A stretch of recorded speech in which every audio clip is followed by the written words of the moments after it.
미국 주식에 투자하는 가장 쉽고 재미있는 방법을 알아봅니다. 미국 주식 무작정 따라하기. 저희 계속해서 이항영 전문위원님과 함께 그 방법에 대해서 알아보겠습니다. 위원님, 네. 오늘 소개해 주실 주식이 AMD더라고요. 네네. 그런데 AMD 되게 시기적절하게 들고 오셨다라는 생각을 했는데 오늘 안 그래도 인텔의 맞습니다. 그 실적이 발표가 되면서 AMD가 반대로 네. 이 반사이익에 영향을 받아서 많이 올라졌거든요. 네, 맞습니다. 어떻습니까? 사실 AMD 하면 컴퓨터 CPU에 많이들 아실 텐데요. 사실 그 옛날만 하더라도 한 5년 전, 10년 전만 하더라도 저 같은 경우에도 사면 인텔 마크 있는 걸 사고 싶었고 제가 아직도 기억납니다. 홈쇼핑에서 사는데요. 인텔 칩을 엄청 강조하더라고요. 뭔가 AMD 하면 뭔가 좀 이류 같고 2등 거 같은데 그래서 강조했던 게 불과 5, 6년 전인데 세상이 많이 바뀌어 있는 바로 그 AMD가 되겠습니다. 1969년에 이 회사가 생겼는데요. 제리 샌더슨이라는 분이 이제 창업을 했었죠. 그리고 1972년에 AMD라는 걸 시작했고 1979년에 증권거래소에 상장했는데 실제로 처음에는 AMD가 뭐 어떤 거로 돈을 벌냐면 인텔에서 하청받아서 칩 생산하던 거였거든요. 근데 그다음에 이제 나중에 이제 커지다 보니까 너희가 우리 거를 베꼈네 안 바뀌었네 싸움도 하고 막 그랬던 상당히 네. 흑역사가 서로 양쪽에 있었는데요. 중요한 건 말씀드렸다시피 만년 2인자라는 평가에서 벗어나기 쉽지 않았던 것이 바로 AMD였었죠. 네, 그럴 만하네요. 그도 그럴 것이 인텔이 워낙 시장을 꽉 잡고 있었으니까 이걸 이기기는 쉽지 않았을 네. 것으로 보이는데요. 언제부터 시장에서 좀 주목받기 시작했을까요? 네, 그래서 항상 이제 미국의 기업, 우리나라도 마찬가지지만 미국의 기업이나 주가를 평가할 때 인물을 중요성을 많이 따지는 사람이 있고 그게 중요한 항목이고 그걸 이제 MBA 과정에서도 사람을 평가하는 것도 많이 배우는 클래스가 좀 꽤 핫한 것들이 있거든요. 그러니까 대표적인 인물이 테슬라 일론 머스크 이런 사람 대표적인 인물이 되겠고요. 그리고 또 여러 번 말씀드렸던 쇼피파이의 딕 리캡, 그러니까 토비스 리케 같은 경우에도 지금 그 사실 쇼피파이를 좋아하는 사람들 사이에서는 쇼피파이의 밸류에이션의 거의 70%는 바로 토비스 리케 때문이라는 얘기를 하고 있거든요. 그만큼 사람의 중요성이 큰 거죠. 마치 스티브 잡스의 이런 평가가 나오듯이요. 그러니까 그런 건데 그 중에 한 명이 지금 2014년에 결국 그 AMD에 어떤 참여하면서 지금은 CEO까지 된 리사 수 박사에 대한 그런 평가가 워낙 좋다라고 일단 이해하시면 좋겠고요. 네. 공식 석상에서도 우리를 보면 뭐 대표님, 회장님 이런 보다는 닥터라고 불리기를 좋아하면서 자기는 전형적인 연구자다, 연구 인력이고 그러다 보니 이분이 이제 CEO가 되다 보니까 연구직에 대한 연구 업무에 대한 엄청난 돈을 투자해줬고 그 다음에 나온 것이 라이젠이죠, 맞죠?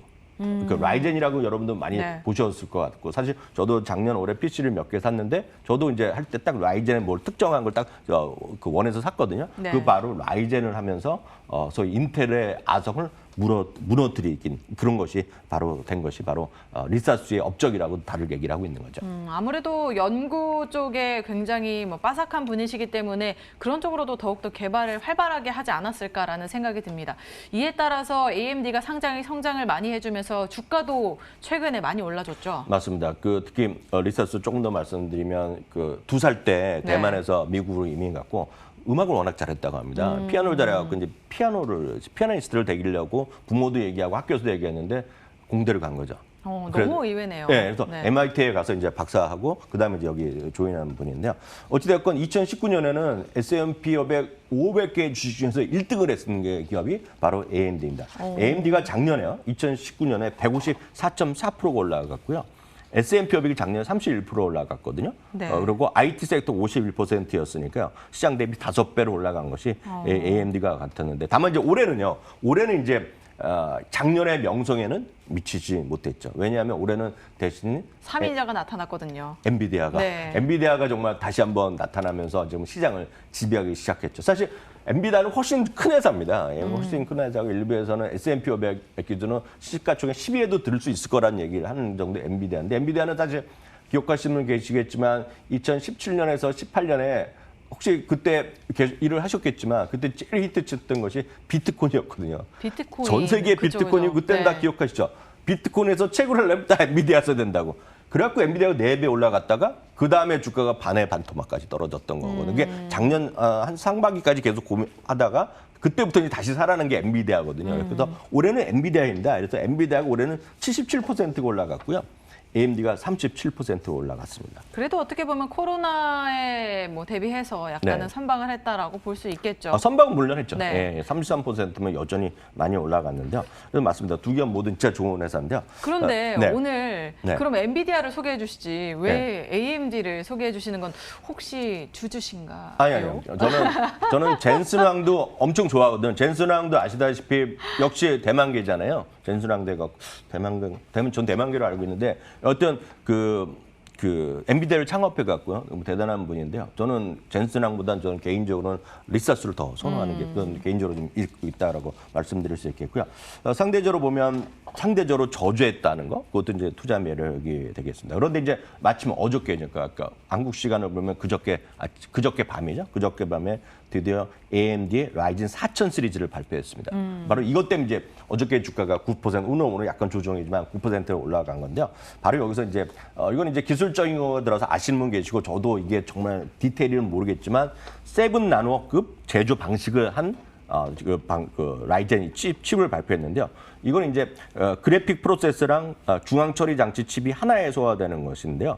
바로 여기서 레노버라든가 HP 컴퓨터에 금년 3분기 데스크탑에 먼저 장착된다고 하는데요. 여기서 이제 차이가 나는 거죠. 인텔이 이걸 발표를 지어냈거든요. 오늘 한 거 딱 이거거든요. 그래서 바로 실적이 좋았는데도 불구하고 오늘 네. 급락했거든요. 인텔은 못한 거를 AMD가 먼저 했다는 거죠. 그것이 어저께 주가 급등의 가장 핵심적인 요인이 되겠습니다. 네.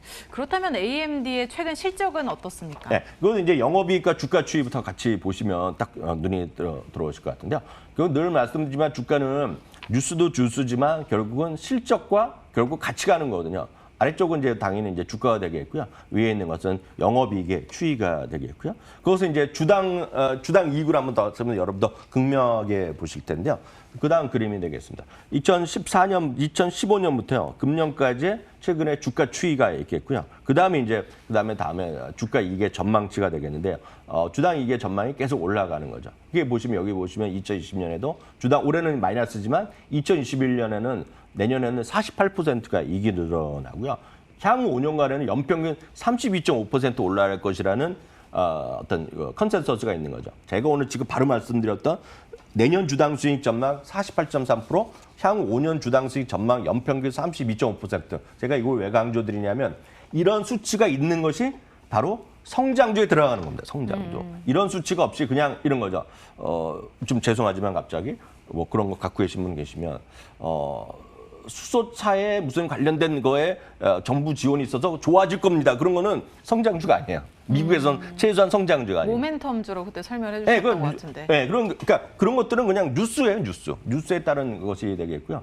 제가 말씀드리는 성장주가 되면 이렇게 딱 떨어지는 수치가 개인의 소위 요즘 말로 뭐라 하죠? 뇌피셜인가요? 네, 뇌피셜. 뇌피셜이라는 게 정확한 게 자기 생각 얘기하는 게 뇌피셜인가요? 전 그런 말을 아직도 잘 모르겠는데 그냥 자기 혼자 좋아서 그냥 하는 얘기는 뇌피셜이고 저런 거는 컨센서스가. 팩트라는 거죠. 네, 네. 컨센서스가. 그러니까 컨센서스라는 증권사에 두 군데, 세 군데 이상의 의견이 모아진 거. 저런 것들이 있어야지 성장주로 얘기할 수 있다라고 이해하시면 되겠습니다. 네.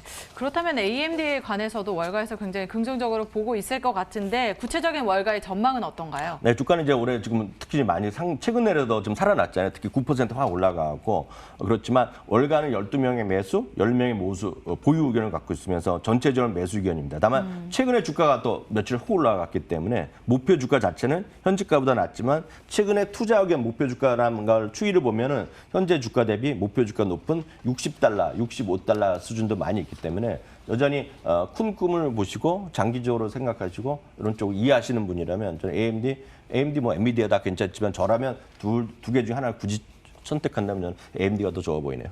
아까는 엔비디아라고 하셨는데 엔비디아도 좋지만 네네. 둘 중에 하나를 선택한다면 AMD가 더 좋다. 네, 알겠습니다.